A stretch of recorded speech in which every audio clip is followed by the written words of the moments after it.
Shalom from home, homies. I harvested garlic today, and so y'all get to see the roots of my labor. Second one was better.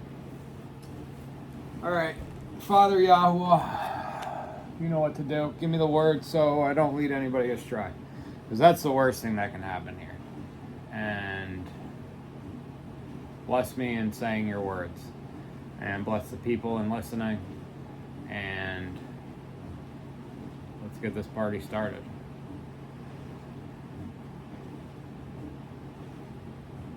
God bless America. In Yeshua's name, amen. Okay.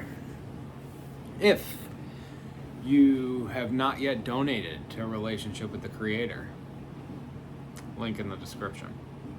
Also subscribe and turn your notifications on and comment and like and all those fun things, because they're important.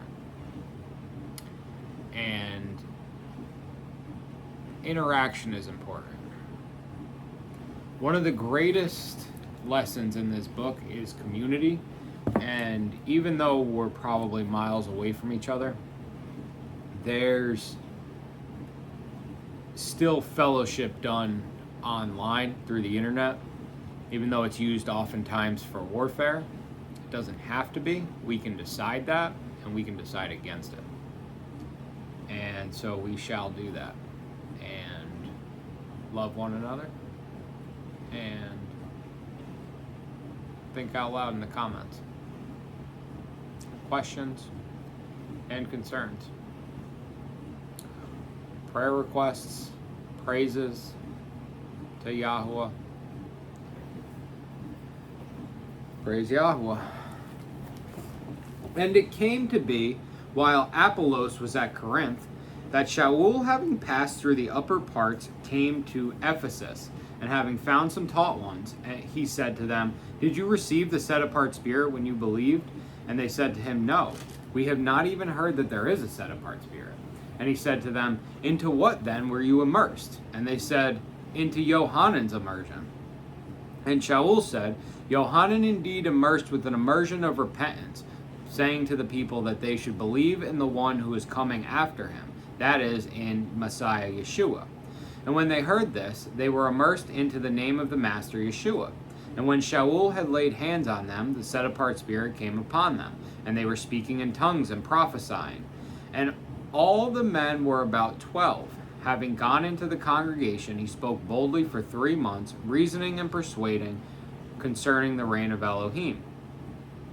But when some were hardened and did not believe, speaking evil of the way before the crowd, he withdrew from them and separated the taught ones, reasoning daily in the school of Tyrannos.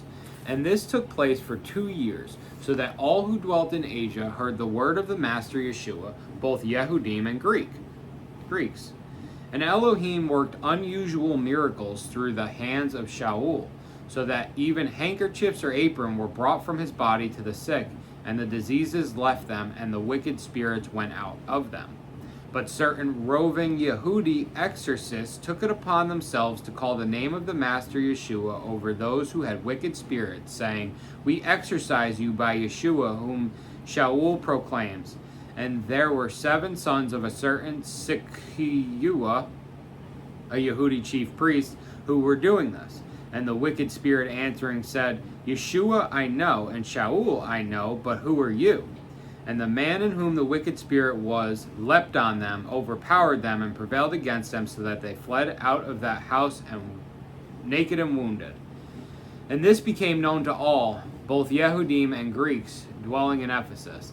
And fear fell on them all. And the name of the Master Yeshua was made great. And many who had believed came confessing and declaring their deeds. And many of those who had practiced magic brought their books together, burning them before all. And they reckoned up the value of them, and found it to be 50,000 pieces of silver. So the word of the Master was growing mightily and prevailing. Now when these matters had been completed, Shaul purposed in the Spirit when he proposed in the Spirit when he had passed through Macedonia and Achaia to go to Jerusalem, saying, After I have been there, I have to see Rome too. And having sent into Macedonia two of those assisting him, Timotheos and Erastus, he himself remained in Asia for a time. And about that time there came to be a great commotion about the way. For a certain man named Demetrios, a silversmith, who made silver shrines of Artemis, provided no little business to the craftsmen, who, having called them together with the workers of similar trades, said, Men, you know that our wealth is from this business. And you see and hear not only at Ephesus, but throughout almost all Asia, this Shaul has persuaded and turned away a large number, saying that they are not mighty ones which are made with hands. One moment.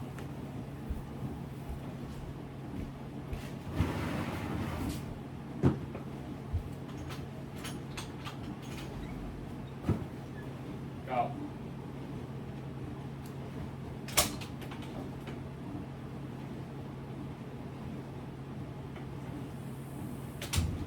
In the name of Yeshua HaMashiach.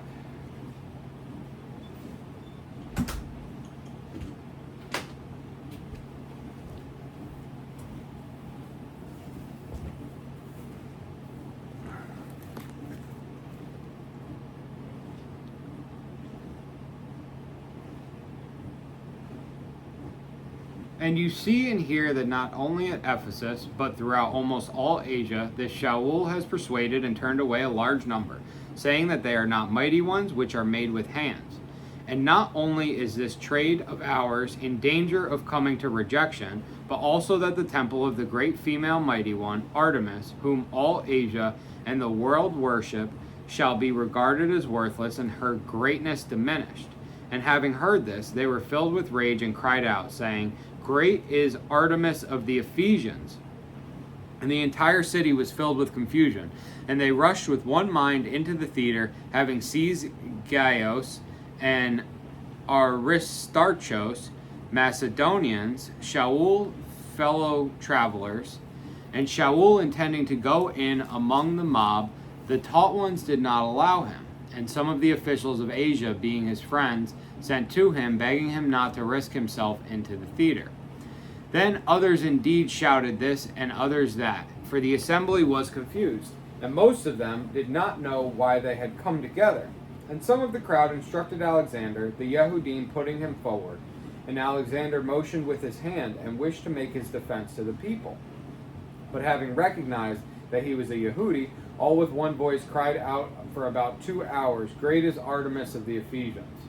And the city clerk, having calmed the crowd, said, Men of Ephesus, what man is there who does not know that the city of the Ephesians is the guardian of the temple of the great female mighty one, Artemis, and of that which fell down from Zeus?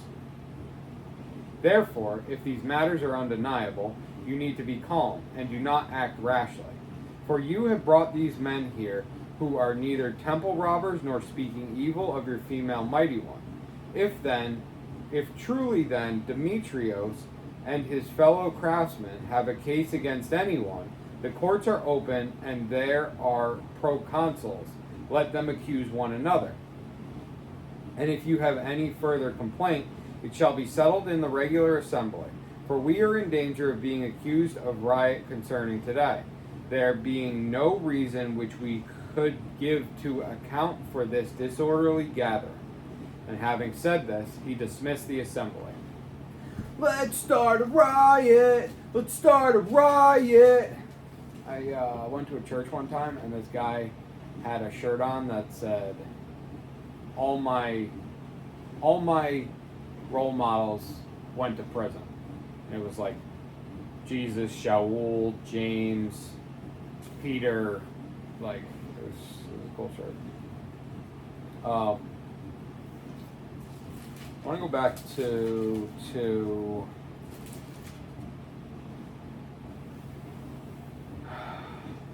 chapter 14, verse 8. And in Lystra there was sitting a certain man, disabled in his feet, a cripple from his mother's womb, who had never walked. This one heard Shaul speaking, who, looking intently at him, and seeing that he had believed to be healed, said with a loud voice, "Stand upright on your feet." And he sprang up and began to walk. And when the crowd saw what Shaul had done, they lifted up their voices, saying in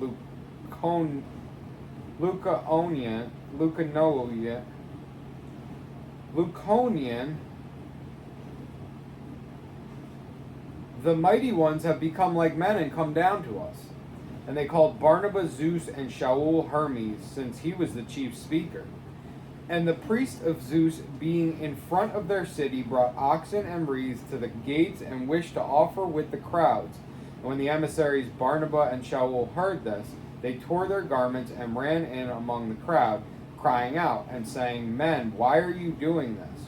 We also are men with the same nature as you, bringing to you the good news to turn from these worthless matters to the living Elohim, who made the heavens and the earth and the sea and all that is in them, who in past generations allowed the nations to walk in their own ways, though indeed he did not leave himself without witness, doing good, giving us rain from heaven and fruit-bearing seasons, filling our hearts with food and gladness." Even with these words, they still had difficulty in stopping the crowds from offering to them. The Yehudim arrived from Antioch and Iconium, and having won over the crowds, they stoned Shaul, dragged him out of the city, thinking he was dead. But while the taught ones gathered around him, he rose up and went into the city, and on the next day he went away with Barnabas to Derbe.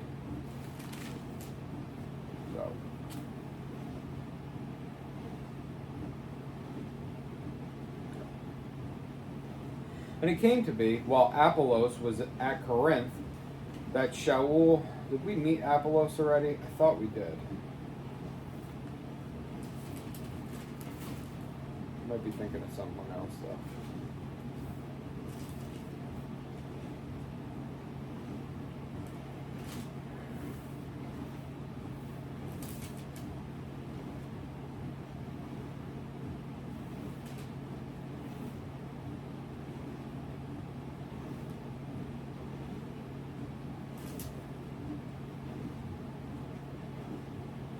Maybe we didn't.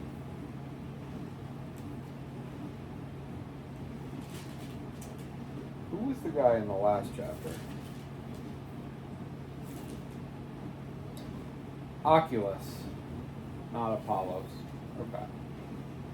Apollos was at Corinth, that Shaul, having passed through the upper parts, came to Ephesus, and having found some taught ones, he said to them, "Did you receive the set-apart Spirit when you believed?"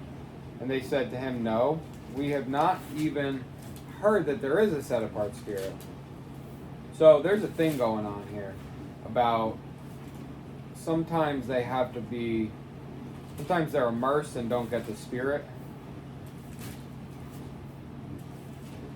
Like we saw with Simon in chapter 5. Nope.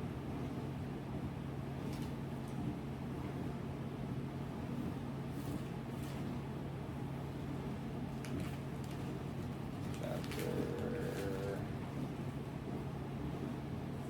8.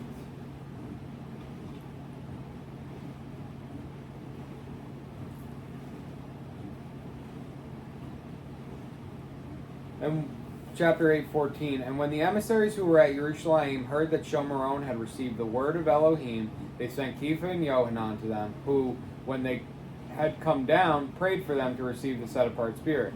For he had not yet fallen on any of them, but they had only been immersed in the name of the Master Yeshua. Then they laid hands on them, and they received the set-apart Spirit. And Shimon, seeing that through the laying on of hands of the emissaries, the set-apart Spirit was given, he offered them money, saying, "Give me this authority too, so that anyone I lay hands on shall receive the set-apart Spirit." But Kepha said to him, "Let your silver perish with you, because you thought to buy the gift of Elohim through money." Okay. So, now, does it have to be by the laying on of hands?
don't know.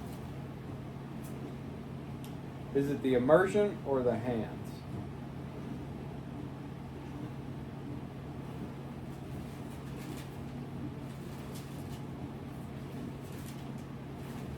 He immerses in the set-apart spirit.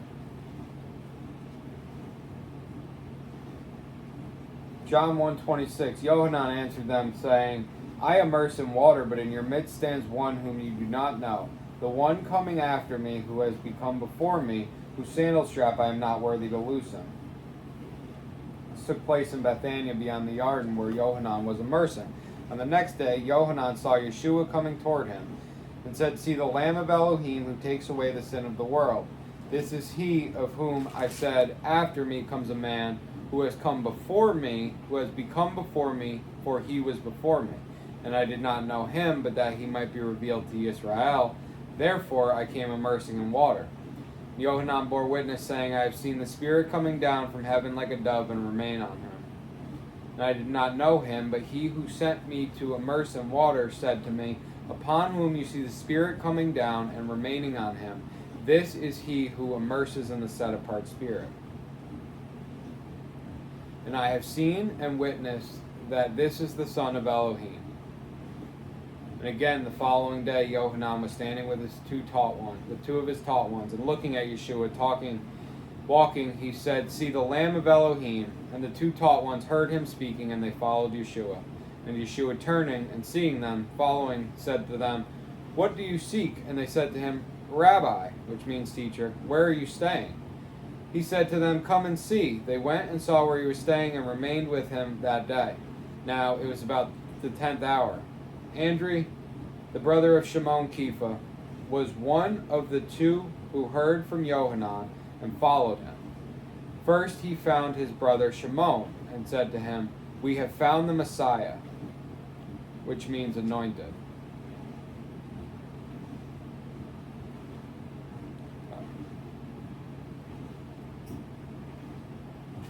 So,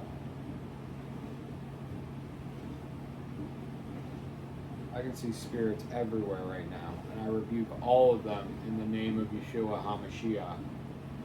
Go, find a pig, and go into the pig.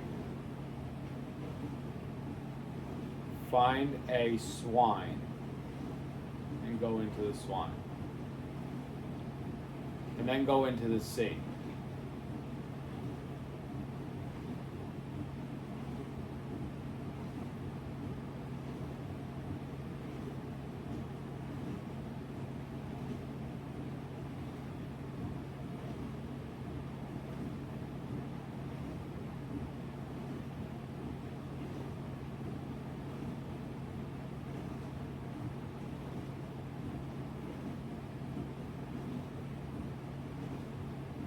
Okay, so, set-apart spirit. Yeshua immerses in the set-apart spirit. Figure of speech? We don't know.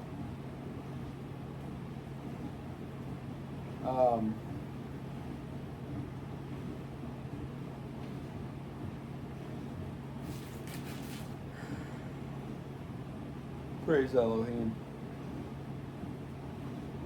Now,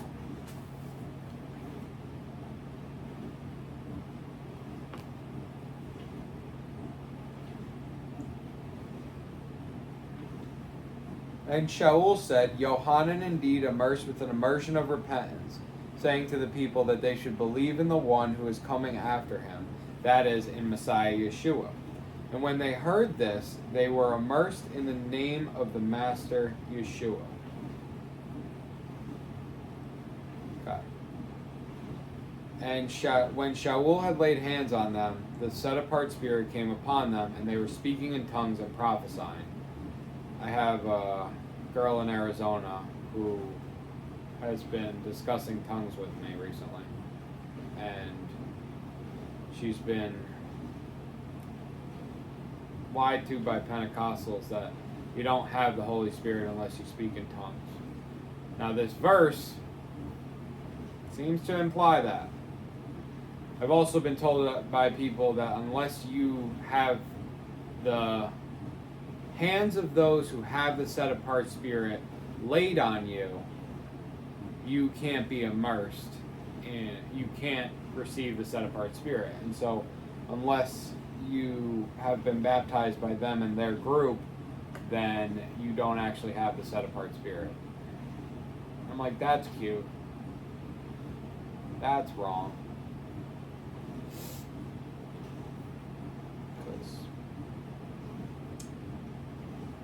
We'll get into the seeing of spirits, but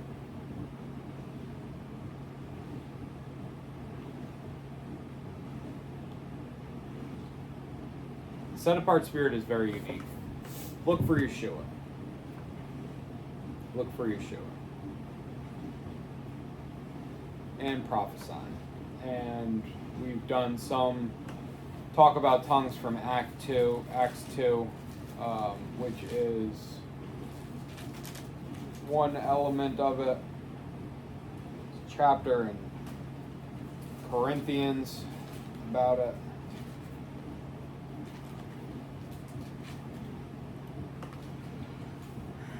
Which we'll totally talk about when we get there.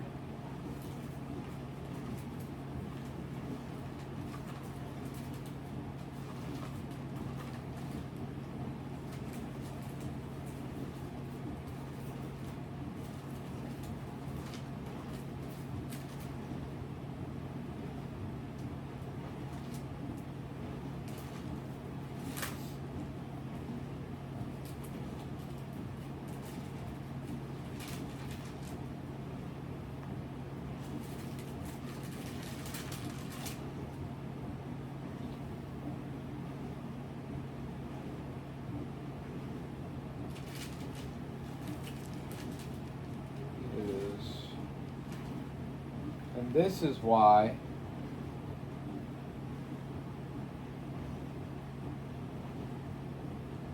it is in Corinthians.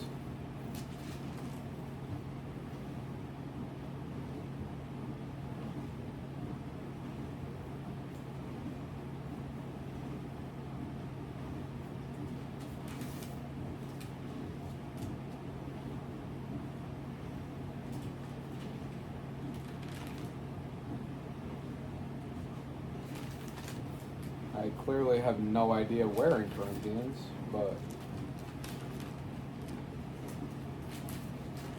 that's why it is in Corinthians. Looking for some tough scriptures.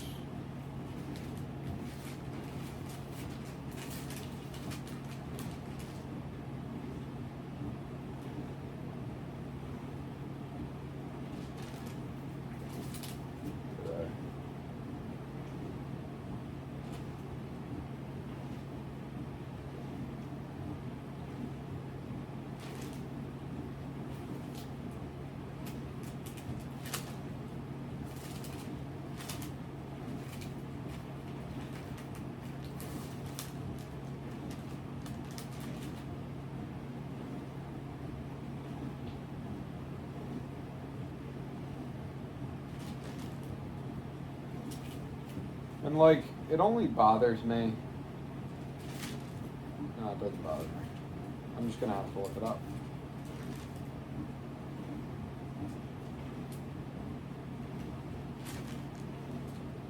Because clearly, I'm blind.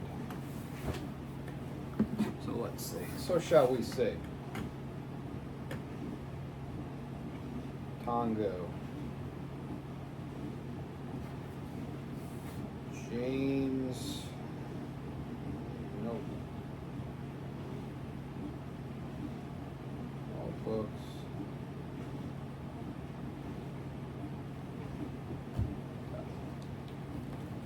So, we found it, but Elohim is restricting my giving it to you. So we'll talk about it when we get there.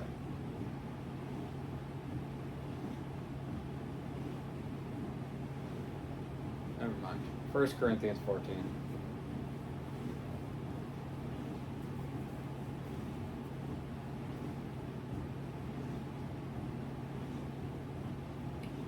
First Corinthians 14. All about tongues. And all the men were about 12. And having gone into the congregation, he spoke boldly for 3 months, reasoning and persuading concerning the reign of Elohim.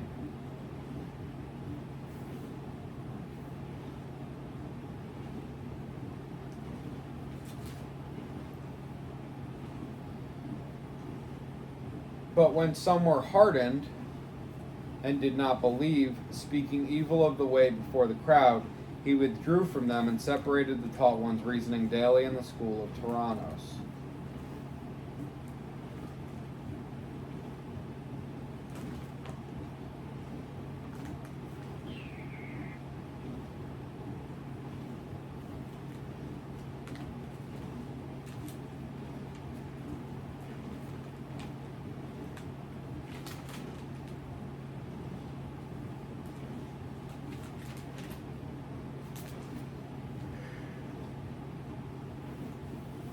Exodus 7:3.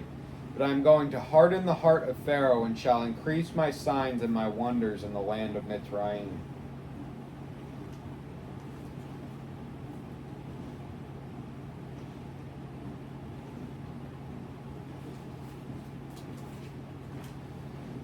Ezekiel 26.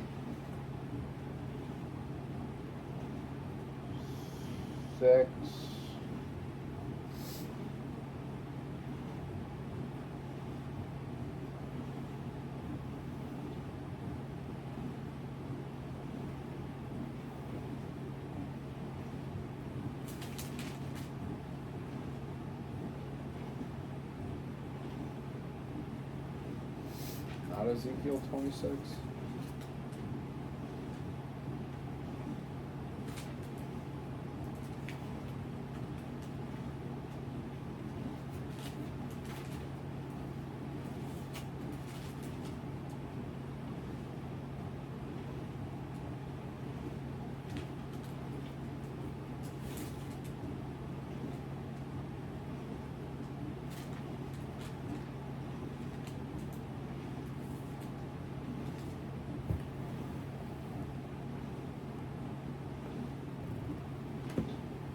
Going on.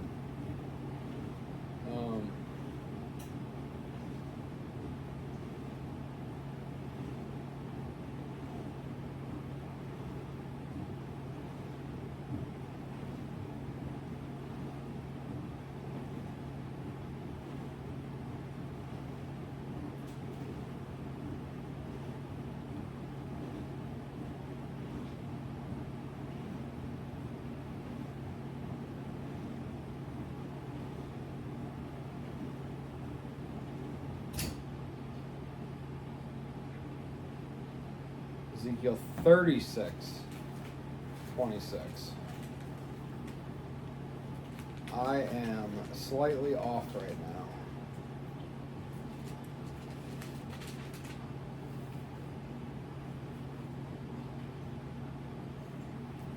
And I shall give you a new heart and put a new spirit within you, and I shall take the heart of stone out of your flesh, and I shall give you a heart of flesh. Probably all those spirits floating around that need to go.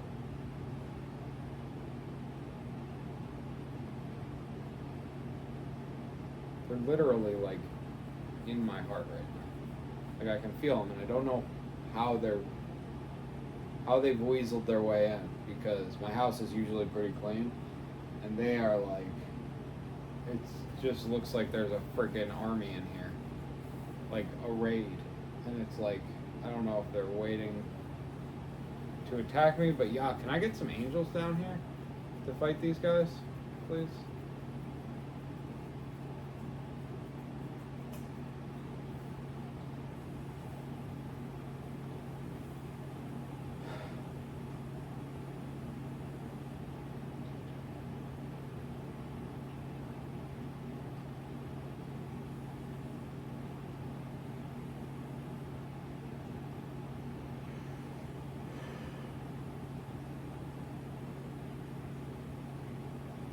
That's so awesome. Thank you all. Okay.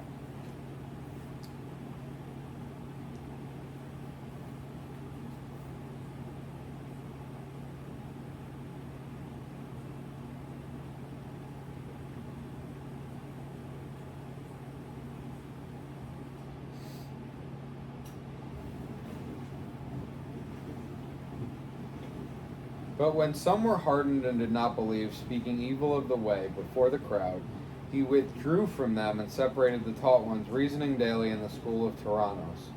And this took place for 2 years, so that all who dwelt in Asia heard the word of the Master Yeshua, by both Yehudim and Greeks. Yeah, Yehudim and Greeks.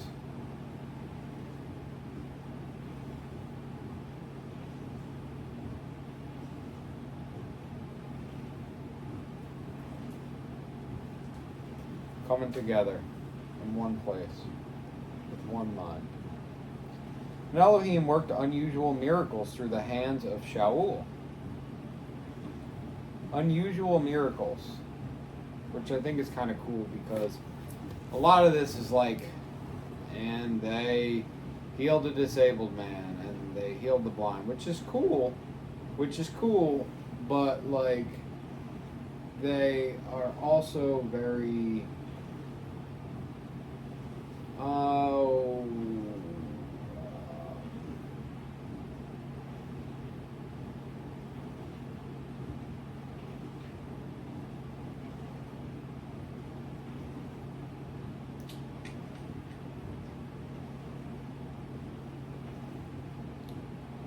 well,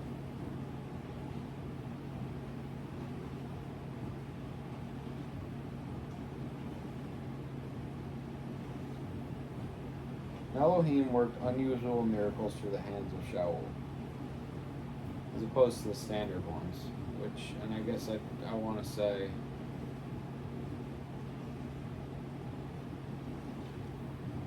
usual miracles being like the laying on of hands, or like the direct intercession of the emissaries. That's the word that I'm looking for. Thank you, Yahweh.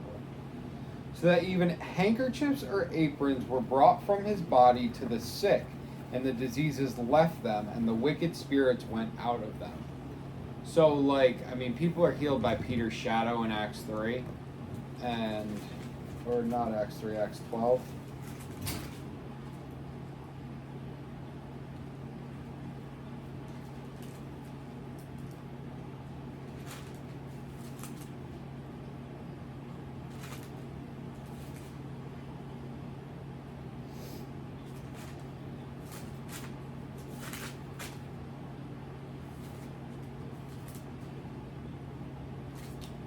Acts 5:14, and more believers were added to the master, large numbers of both men and women, so that they brought the sick out into the streets and laid them on the beds and couches, and laid them on beds and couches, that at least the shadow of Kepha passing by might fall on some of them. And so now it's like, you know, he'll like blow his nose in a tissue and then throw it on some guy and he'll be healed, which is kind of cool. It's like, that's the authority,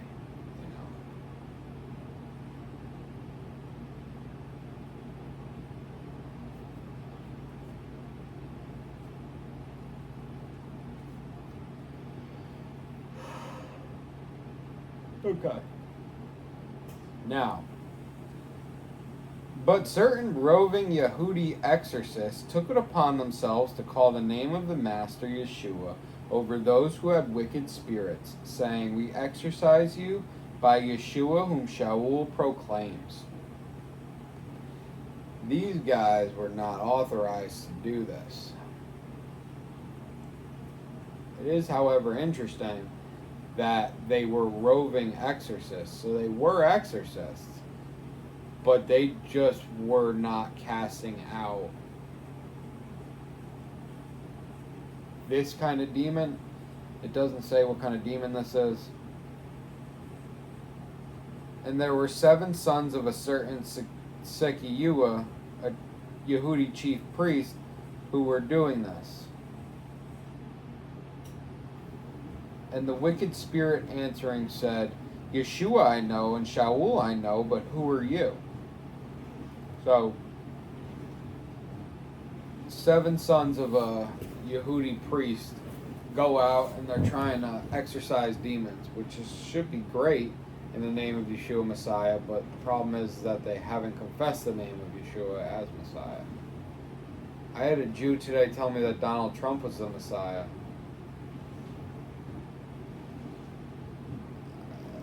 I need to respond a little bit faster, because my initial response to everybody is like, alright bro, do you, you know, like Shaul with the annoying demon lady, because I just assume everybody's demon possessed. Like, I just try and walk around blind, like, and so, because otherwise I'd just be out there like Shaul, like just hands out, letting people come be touched. It's like, oh, where is she down? Anyway.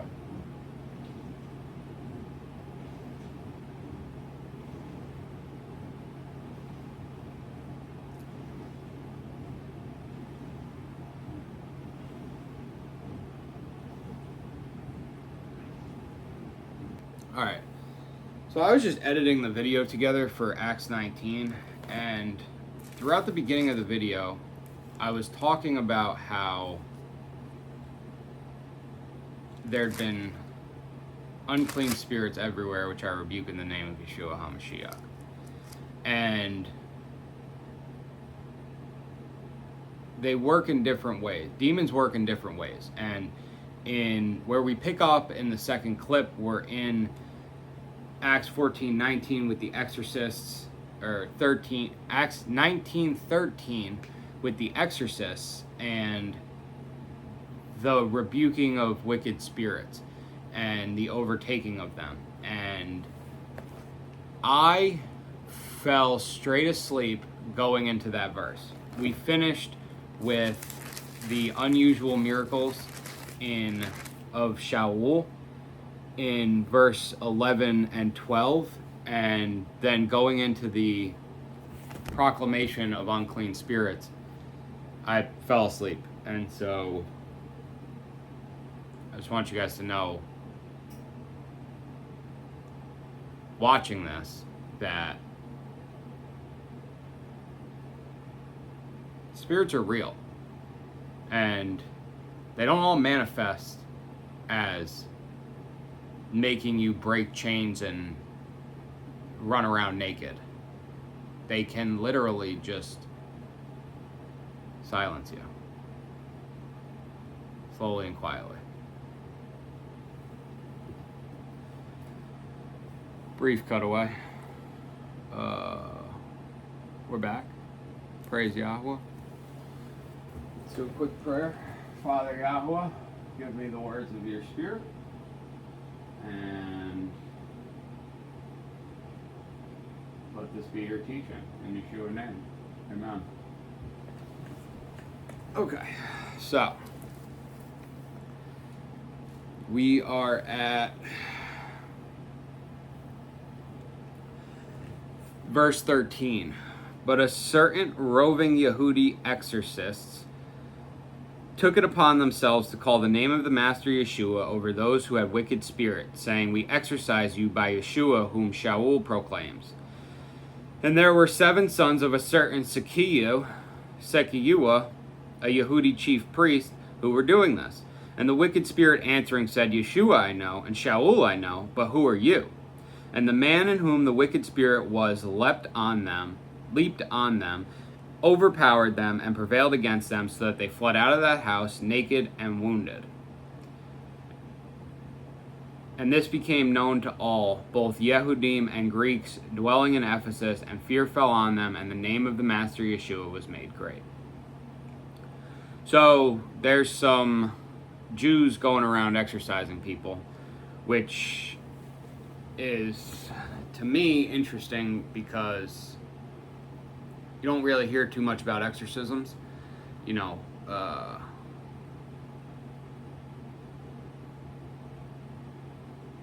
Yeshua is rebuking demons and casting them out, but it's never called exorcism. I think this is the only time the exorcist word is in this book. And let's go to Matthew.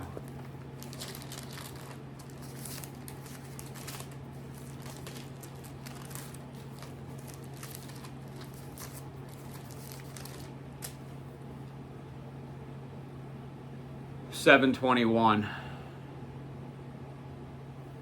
7:22.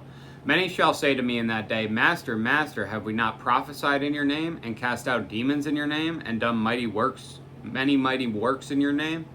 And then I shall declare to them, I never knew you. Depart from me, you who work lawlessness. So, clearly, not all who use the name of Yeshua are known by Yeshua, and we need to be known by Yeshua in order to have the authority that he has over demons, and diseases and sickness. And so keep that in mind when you're rebuking demons. You know, so if you look up Asbury Revival, I've talked about this before. It was basically a college in Kentucky where they did a giant festival, like a worship festival, and they had a demon come out, and I mean, this lady was like head cocked back and all kinds of stuff. Like, there's at one point a man walks up, like, he's a bigger dude, and he's like, you know, he walks up through the crowd and he looks at the body of the woman, and he just like turns around and walks away, and he like chuckles at his buddy. He's like, oh, there's nothing I can do about that, you know.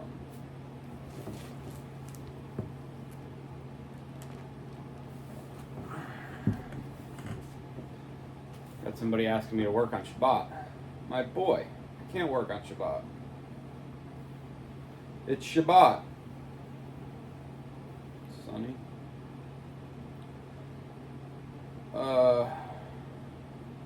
I guess I could start Shabbat early. I don't know what the rules are on that. But then you might as well just call Sunday Shabbat. Because you could be like, well, I'm just starting Shabbat late. I'm just gonna change the day of Shabbat.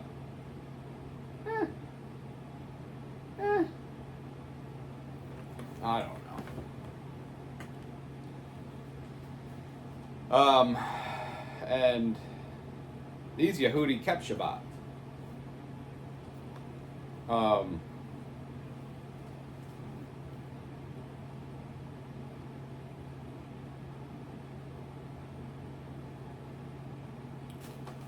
So, yeah, probably not.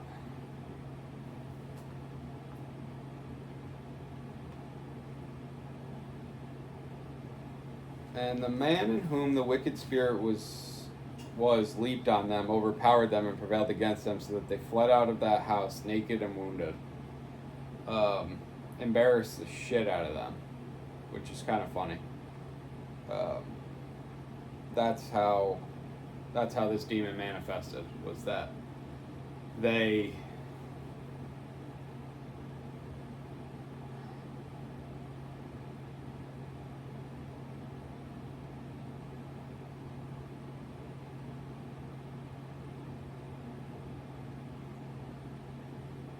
were completely possessed by it, to the point that they had no bodily control.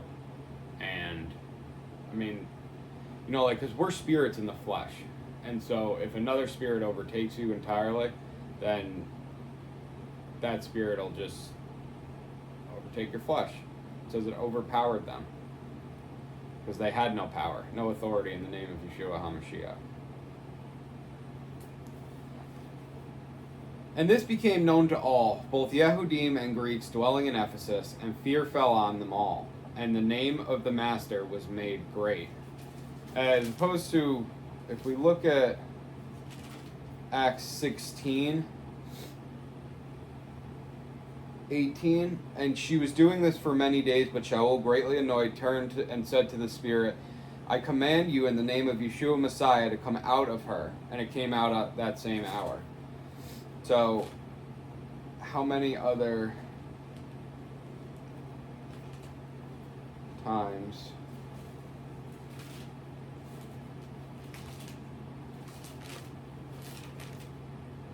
I think it's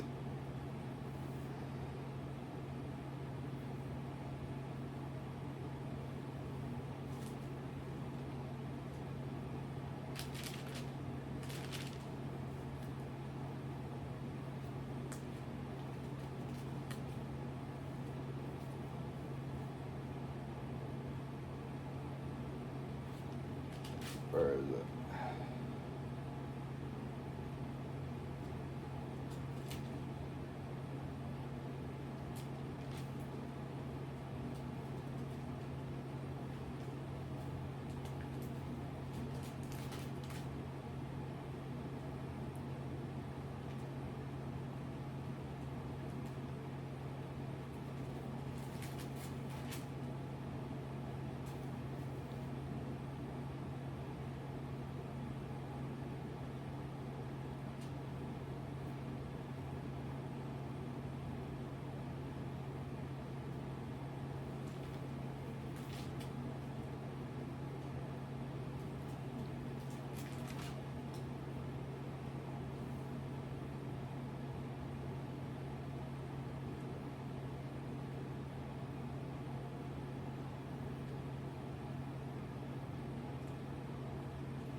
And there are some demons, if we look at Matthew 17, we know that this kind only comes out with prayer and fasting. So there are different kinds of demons, and they might not just have had the teachings of Yeshua, but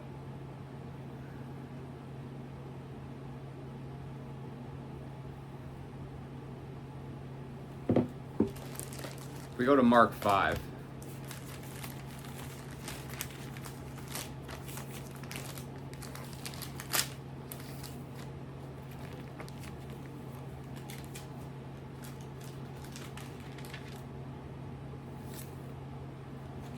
Mark 5:5, and continually night and day he was in the mountains and in the tombs, crying out and cutting himself with stones. And seeing Yeshua from a distance, he ran and bowed down to him, and having called out with a loud voice, said, What have I to do with you, Yeshua, Son of the Most High El? Swear to Elohim not to torture me. For he had said to him, Come out of the man, unclean spirit. And he was asking him, What is your name? And he answered, saying, My name is Legion, because we are many. And he begged him very much that he would not send them out of the country. Now a great herd of pigs was there feeding near the mountains. And all the demons begged him, saying, Send us to the pigs so that we enter into them. And he gave them permission. And the unclean spirits came out and entered into the pigs, and they were about 2,000. And the herd rushed down the steep place into the sea and drowned in the sea. And those who fed the pigs fled and reported it in the city and in the country, and they went out to see what had taken place. So they came to Yeshua and saw the demon-possessed one, him who had the legion, sitting and dressed and in his right mind, and they were afraid. And those who saw it related to them what was done to the demon-possessed one and about the pigs. So,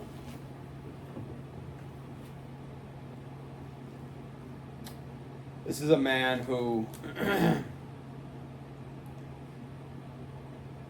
was cutting himself. We go up to verse 4, he had often been bound with shackles and chains, but the chains have been pulled apart by him and the shackles broken in pieces, and no one was able to tame him. Because even the demons it's not about the physical strength of the person, it's about the fact that all of every atomic bond in metal is spiritually held. So a demon can have authority over that. And so if a demon can have authority over the bonds of metal shackles, so too can we. Let it be the will of Elohim.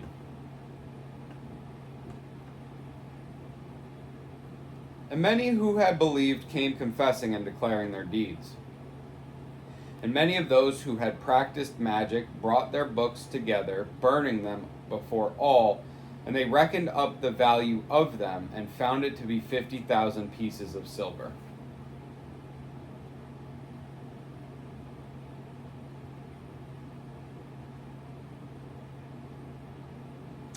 There's a massive witchcraft book burning. And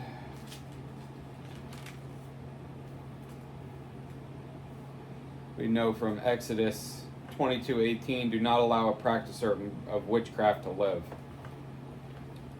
So they sacrifice all their books. And they live. They get the eternal life of Yeshua. So they reckoned up the value of them and and found it to be 50,000 pieces of silver. I'm not sure if this is going to come back as an important piece of information, but this is their selling of possessions, and now there's 50,000 pieces of silver going to the emissaries. So the word of the master was growing mightily and prevailing. Now when these matters had been completed, Shaul proposed in the spirit, when he had passed through Macedonia and Achaia, to go to Jerusalem, saying, after I've been there, I have to see Rome too. He spent a lot of time in Greece. He's been to Rome, I believe. He is a Roman. And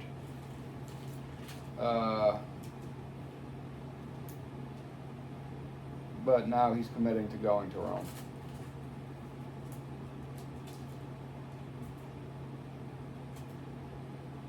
A lot of time spent in Greece here.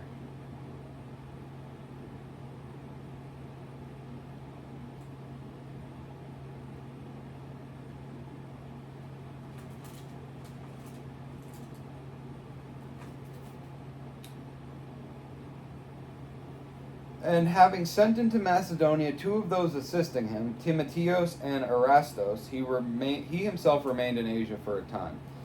And so the Spirit was not allowing them to go to Asia, but we know that Turkey is a very, I'd say it's Christian, but it's definitely a Christian-Muslim fighting ground. The whole Middle East is, you know what I mean? Like, it's as far back as Ishmael and Isaac, Echak. But no, he's in Asia.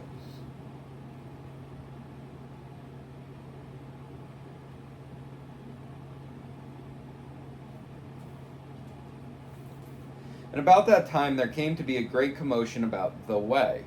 The way.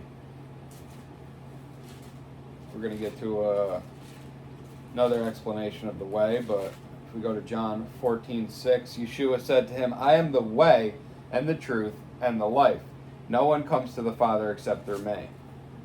The way, the perfection.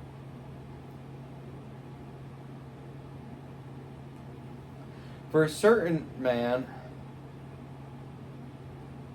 the way to live. In love, respect, and responsibility. Peacemaker. For a certain man named Demetrios, a silversmith, who had made silver shrines of Artemis, provided no little business to the craftsmen. So he's providing a lot of business. Whenever it says it provides no little, it means it's a lot. So the idea there being that he's making so many silver shrines that he's doing big business with the craftsmen. Who, having called them together with the workers of similar trade, said, men, you know that our wealth is from this business. This is prefacing, hey guys, we've all gotten really rich on this. And you see and hear that not only at Ephesus, but throughout almost all Asia, that Shaul has persuaded and turned away a large number, saying that they are not mighty ones which are made with hands. And not only is this trade of ours in danger of coming to rejection, but also that the temple of the great female mighty one, Artemis, whom all Asia and the world worship, shall be regarded as worthless and her greatness diminished. And having heard this, they were filled with rage and cried out, saying, great is Artemis of the Ephesians. So, he makes Artemis statues. He's talking crap about Shaul. He's starting to, it's like, this Shaul has persuaded and turned away a large number, saying that they are not mighty ones which are made with hands. And not only is this trade of ours in danger of coming to rejection, but also that the temple of the great female mighty one Artemis, whom all Asia and the world worship, shall be regarded as worthless and her greatness diminished. So he says, we've made a lot of money doing this. This Shaul guy, he's turning people away from our craft, and moreover, he's turning people away from Artemis, the god who we worship, goddess who we worship. Which is hilarious because she's a false god. She's a small g god. And having heard this, they were filled with rage and cried out, saying, "Great is Artemis of the Ephesians." So they start proclaiming about their god. And the entire city was filled with confusion, and they rushed with one mind into the theater. They have no idea who the real God is yet. Having seized Gaius and Aristarchus, Macedonians, Shaul's fellow travelers. They go into this theater and they seized Gaius and Aristarchus, who were Macedonians, and they were helping Shaul. And Shaul, intending to go in among the mob, the tall ones did not allow him. Shaul's like, "Let me go, let me at him. And they're like, "Nah, bro, like, it ain't safe in there." Some of the officials of Asia, being his friends, sent to him begging him not to risk himself in the theater.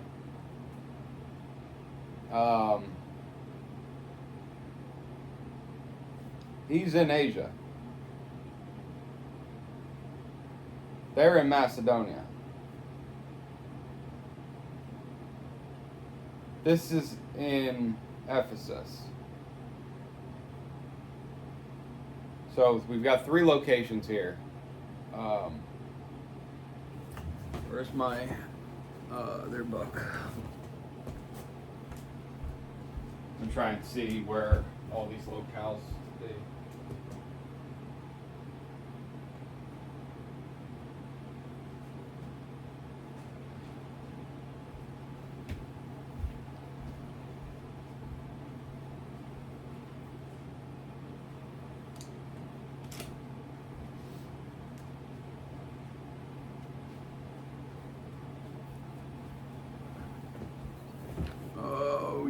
The Spread of Christianity, B13.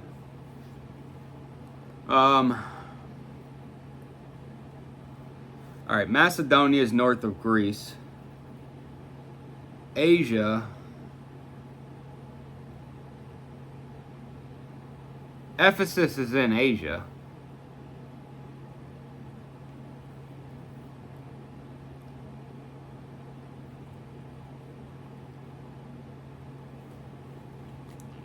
You'll be able to see this, but we've got Macedonia here, which is where Thessalonica is, which is where these men are from. Ephesus is right about here, and this is the rest of Asia. So we don't know exactly where Shaul is in Asia, but this party's going on in Asia, and so Shaul's like trying to go in there. And some of the officials of Asia, being his friends, sent to him, begging him not to risk himself into the theater. Word spreads quick, but I also think it spreads through the Spirit. Then others indeed shouted this and others that, for the assembly was confused, and most of them did not know why they had come together.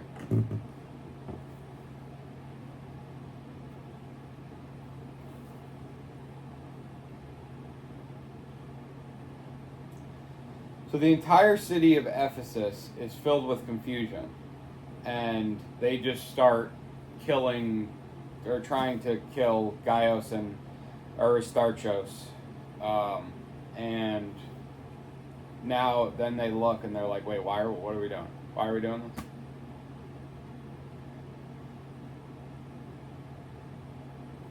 The assembly was confused. Let's see. Let's verify that with another translation.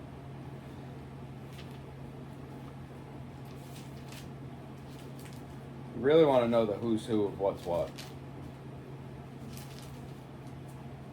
Oh yeah, 31.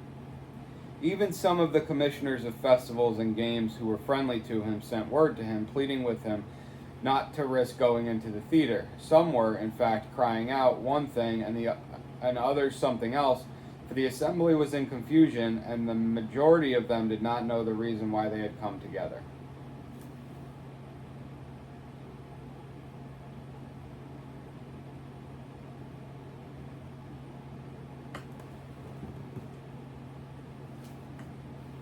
Okay, so this is talking about the officials of Asia. And some of the officials of Asia, being his friends, sent to him, begging him not to risk himself into the theater. Then others indeed shouted this, and others that, for the assembly was confused, and most of them did not know why they had come together.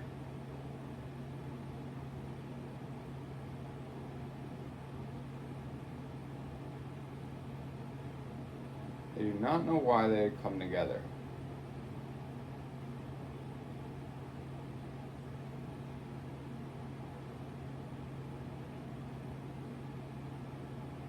Trying to figure out who this is. Contextually, it seems like the officials, and less the city. But now the city was in confusion, and now the assembly's in confusion. So I guess that would make sense. That they're like, wait, if we're doing such a great deed here, why are they trying to kill us?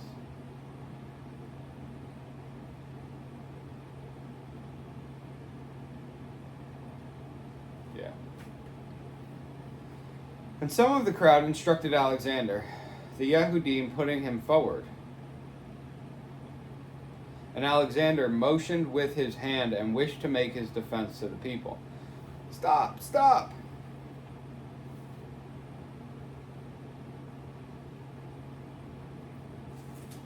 But having recognized that he was a Yehudi, all with one voice cried out for about 2 hours, "Great is Artemis of the Ephesians." This is like, they're just 2 hours of them crying out. And like, I just, we've had recent protests here in America. And so I think about like how people can like all night long shout and protest. And I mean, like, obviously we're going to see what happens. And we saw it here too. But I don't think that we're July 11th. Oh, dude, there was a YouTube guy who said that July 11th would change the world. Maybe he knew. Maybe he was in on it. I don't know. Maybe he was just a false prophet who got lucky.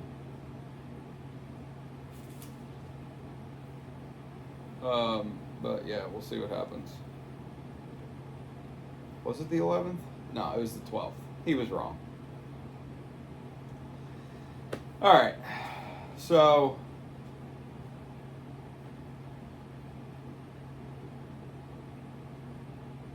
and the city clerk, having calmed the crowd, said, "Men of Ephesus, what man is there who does not know that the city of the Ephesians is the guardian of the temple of the great female mighty one Artemis, and of that which fell down from Zeus?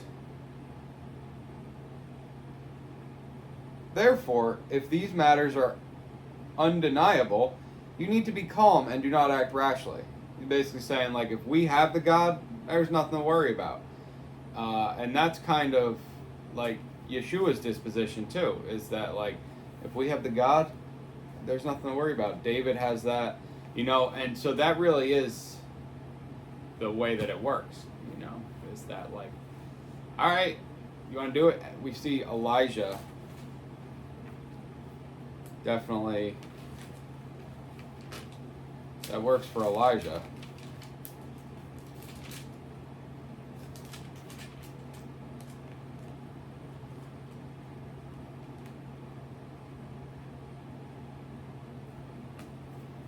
In 1 Kings 18, praise El.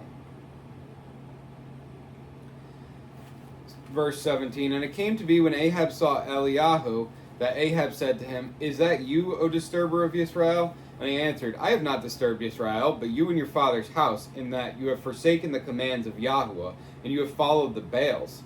And now, send and gather all Yisrael to me on Mount Carmel, the 450 prophets of Baal, and the 400 prophets of Asherah, who eat at Isabel's table."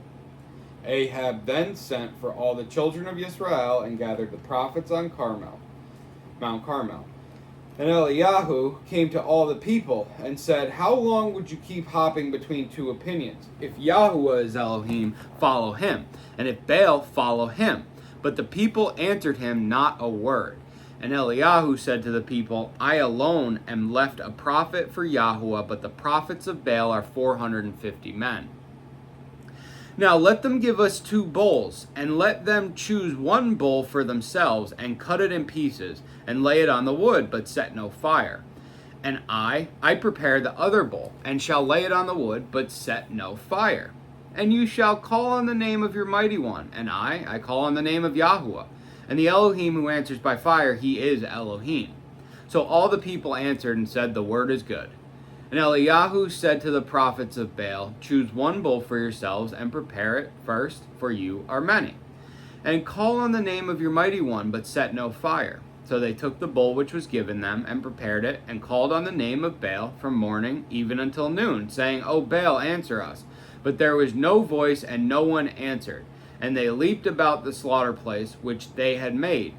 And it came to be at noon that Eliyahu taunted them and said, cry aloud, for he is a mighty one. He is meditating, or he is busy, or he is on a journey, or it could be that he is asleep and has to be awakened. And they cried aloud and cut themselves according to their ruling with knives and spears until the blood gushed out on them. And it came to be, when midday was past, that they prophesied until the time of bringing the evening offering. But there was no voice, and no one answered, and no one paying attention. Then Eliyahu said to all the people, come closer to me. And all the people came closer to him. And he repaired the slaughter place of YHWH that was broken down. And Eliyahu took 12 stones according to the number of tribes of the sons of Jacob, to whom the word of YHWH had come, saying, Yisrael is your name.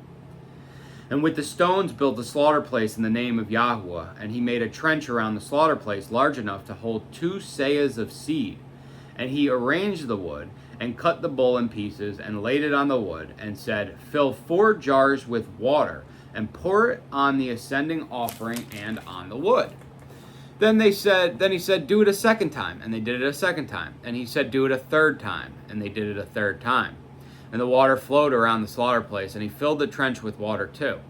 And it came to be, at the time of bringing the evening offering, that Eliyahu the prophet came near, and said, YHWH Elohim of Abraham, Yitzchak, and Yisrael, let it be known today, you are Elohim in Yisrael, and I your servant have done all these matters by your word.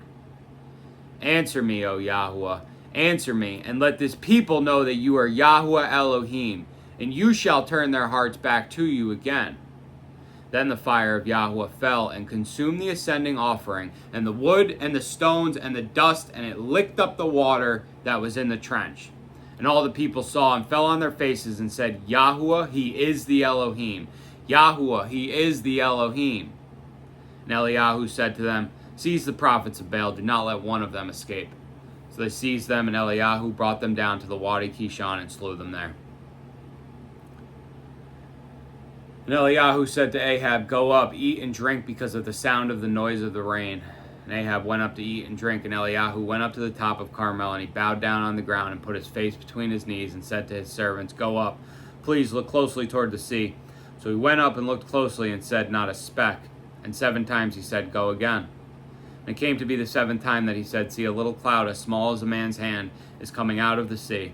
And he said, go up, say to Ahab, hitch up and go down before the rain stops you. And in the meantime it came to be that the heavens became black with clouds and wind, and there was a heavy rain while Ahab rode and went to Israel. And the hand of YHWH was on Eliyahu, and he girded up his loins and ran ahead of Ahab to the entrance of Israel.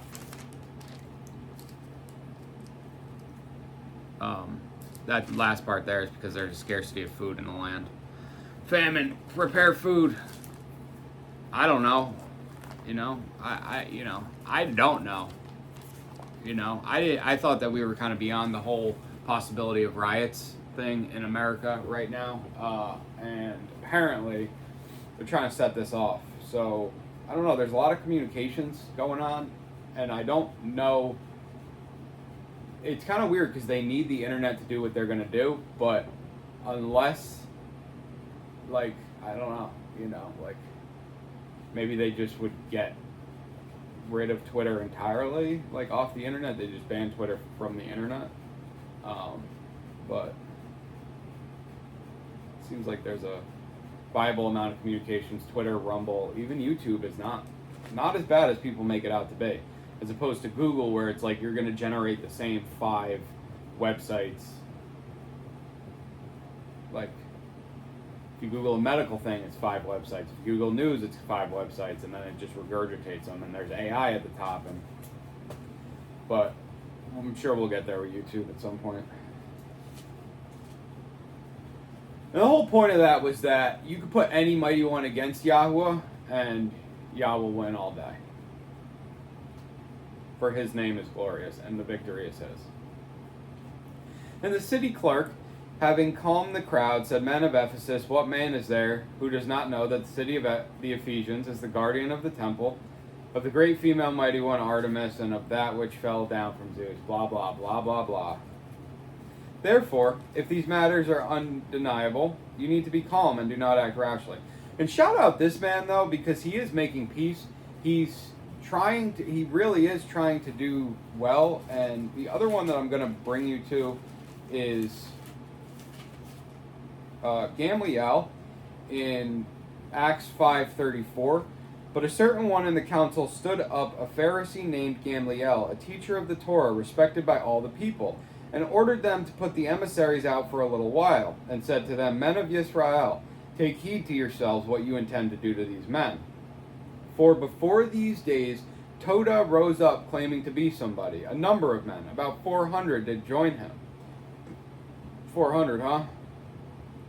He was slain, and all who obeyed him were dispersed and came to naught. After him, Yehuda of Galil rose up in the days of the census, and drew away many people after him. He also perished, and all who obeyed him were scattered. And now I say to you, stay away from these men and leave them alone, because if this plan or this work is of men, it shall be overthrown. But if it is of Elohim, you are unable to overthrow it, lest you even be found to fight against Elohim. And they heeded his advice, and having called for the emissaries, beating them, they commanded that they should not speak in the name of Yeshua, and let them go. Then indeed they went rejoicing from the presence of the council, because they were counted worthy to suffer shame for his name. And daily in the set-apart place, and in every house, they did not cease teaching and bringing the good news, Yeshua the Messiah. Yeshua!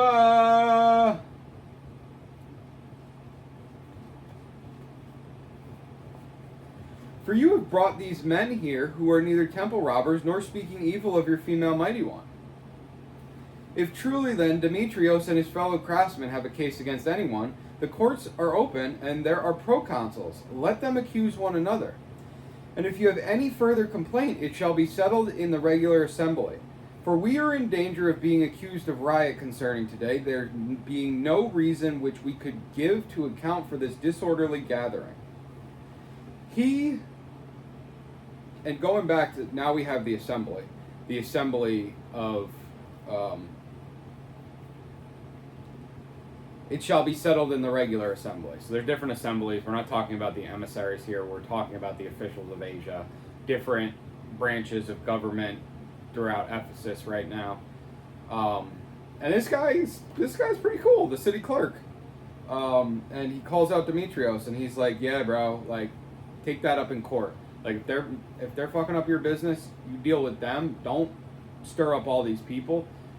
And the difference here is that had it been a personal civil issue where, like, he was stealing his silver or he was blaspheming Artemis, like, that probably would have gotten handled by the religious sect there. But if he was stealing the silver or, like, blaspheming the workmanship, like, oh, look, this guy's idol's hollow and it's not real silver, something like that, it would have been handled in court. And so that's what the advice is. The courts are open and there are proconsuls. Let them accuse one another. This is a very well-reasoned man. And he gets, a section in the book of Acts just for doing this. He's not advocating Elohim. He's not, bowing to the emissaries. He's just making peace, and just similar to Cornelius in Acts 10. There was a certain man in Caesarea called Cornelius, a captain of what was called the Italian regiment, dedicated and fearing Elohim with all his household, doing many kind deeds to the people and praying to Elohim always. That's it. That's, it's very simple. You don't have to there's levels to it. There's a spectrum to it. I mean, we might do a video on a spectrum in the next coming days. I don't know where it'll be, but it will be. Having said this, he dismissed the assembly.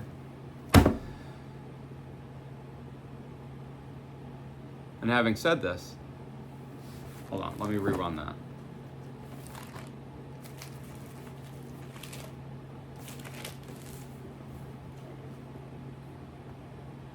And having said this, he dismissed the assembly.